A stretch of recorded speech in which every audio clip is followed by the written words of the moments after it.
Hey there, welcome to LSAT Demon Daily. I'm Nathan Fox, that's Ben Olson. We're the founders of LSATdemon.com and our weekly podcast, Thinking LSAT. We have an email here from Josie, who is asking, apparently, a letter of recommendation question.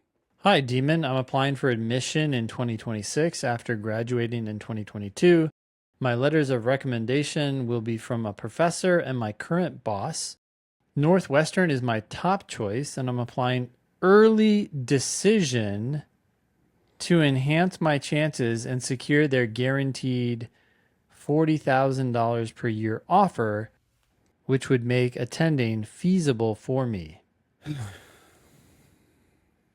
We can talk about that later, but that's probably not a good decision.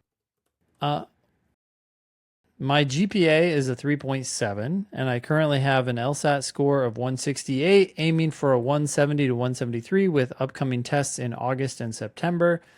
4 colleagues from my workplace, a Chicago nonprofit, including one with a senior title to mine, who are Northwestern undergrad alumni, offered to co-write a letter of recommendation for me. I know they would write a glowing letter. However, I'm unsure about a co-written letter, and if I were to accept their offer, if this should be an official LSAC letter or something, Okay. they could send directly to the admissions office as a letter of support. Oh, any advice would be appreciated. That's interesting. I don't know why people would want to write a co-letter. I'm not sure that the LSAC form will even allow you to do that. Yeah. Like, who is this? I mean, and you got to sign verifying. I'm pretty sure when you request that letter of recommendation through LSAC, it's going to be one name, one email address. You send it to them. Then I suppose if they wanted to send it back as something co-written, they could. But it just seems like it defeats the purpose. I mean, I don't... Wait, I don't understand too. Like, you can actually just write the letter from one person and have them reference their colleagues. My colleagues and I, my coworker, my manager and I believe that so and so is excellent. I know that Josie is such a strong applicant that several of my colleagues wanted to chime in. You know, John said this. Yep. Billy said that. Yeah, it can all just be coming from one person and reference those. That's a great edit there, Ben. I think that that's probably obviously the way to do it. As far as also having them do whatever back channel reach out, probably can't hurt you. Mm-hmm. So if you want them to additionally make phone calls, talk to whoever their connections are in the alumni association or whatever else, I think that's probably fine.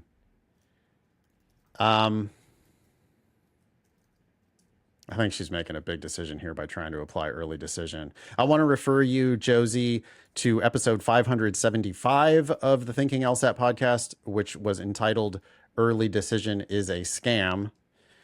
We also talked about this on episode 287, which had a title of Does Early Decision Ever Make Sense? And all the way back to episode 63 of the Thinking LSAT podcast, we had one that was entitled Don't Apply Early Decision. Yeah. Are you getting the theme there? Yeah.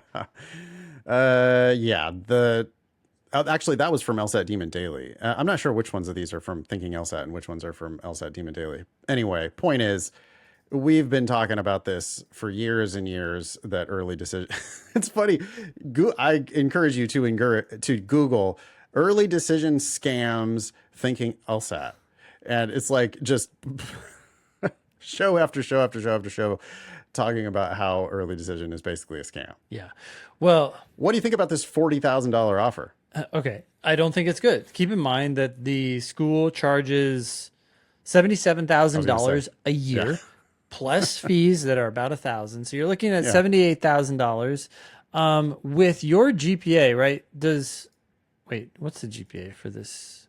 Do we know?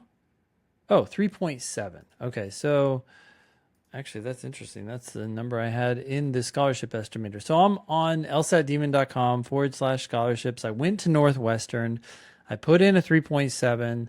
I put in a 1 70, right? If I put in a 3.7 and a 170, it's estimating that you could get anywhere from 0 to $38,000 in scholarships. Okay, so 40 might sound a little higher than that, and you're like, oh, it's guaranteed. This is so much better. Yeah, but you're missing out on all the other scholarship offers that could be way better at other schools. You're just too wedded to Northwestern too early. You don't know the price. Yeah. And Yeah. by the way, they're going to deny you, Josie. I'm sorry, but they're going to deny you. Their median LSAT is a 172. Yep. Their median GPA is a 3.95. Yep. Their 25th percentile GPA is a 3.77, Josie. You're talking about applying to a very competitive law school with uncompetitive numbers right Yep. now. And they just aren't letting you in with 3.7 and 160 anything. Yep. That's not happening. Yeah. I mean, there of course there can be outliers. Once in a while there can be like certain miracles. But I don't care how many other people recommend you, when you have a GPA that's that far below their median and even below their 25th percentile. And when you have, as yet, you haven't actually made, I mean, you're 168 LSAT. Yeah, okay. It's above their 25th percentile, but it's 4 points below their median. Yeah. So they look at your application, no matter when you applied, they look at your application and they go, okay, let's look at Josie. She's lowering our median LSAT. She's lowering our median GPA. That's a presumptive denial. I mean, that's like you're going on the wait list. So I don't know. We've said it a million times, but early decision programs are there to benefit the schools, not you. They are going to happily receive your early decision and deny you. Yep. If you're serious about this school, I would say you need a 174.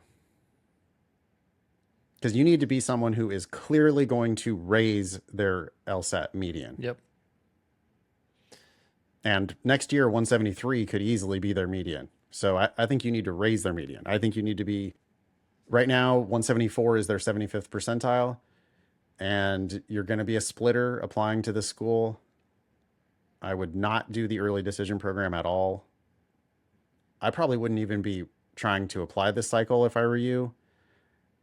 I would instead be working on the LSAT until you actually get it. Yeah, there. otherwise you're going to try to rush each time you take it, and that's going to decrease your chances of getting it.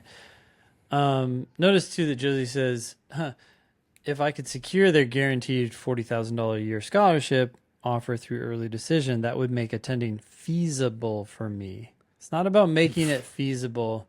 It's about getting in for a great price, feeling excited to accept whatever offer you are given from whatever school, and then putting yourself in the top of the class at whatever university you end up going to. Yeah, and is that actually feasible? I mean, their median grant amount is $40,000. They give 75% of the class a grant.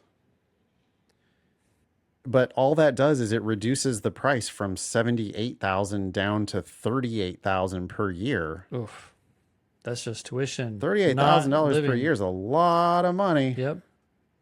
And by applying early decision, even if you get it, you're walking away from potentially very competitive offers. Like, I would hope, like, if you're going to get admitted to Northwestern, you should also be applying to Chicago. Yep. So that you can see what Chicago might offer. If Chicago admits you, then now you have real leverage against Northwestern. Mm-hmm. But you should also be applying, I would say, to Michigan. You should be applying to everywhere in the Midwest, assuming that's where you want to be. And a bunch of schools in the teens and the 20s, so that you can get some great offers that you're excited about and be very competitive at those schools. I was going to say, obviously, Wash U. Yeah. Right? Wash U, which just recently clawed their way into the top 14.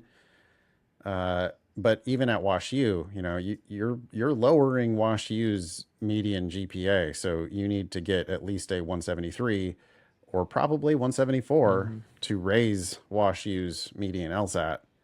That's what's going to make you a like serious contender in this game, not some cheesy early decision program. Thank you, Josie. Hope that wasn't too harsh of feedback. Email daily at lsatdemon.com if you'd like to ask us a question or share some LSAT or law school admissions news. Thanks for listening.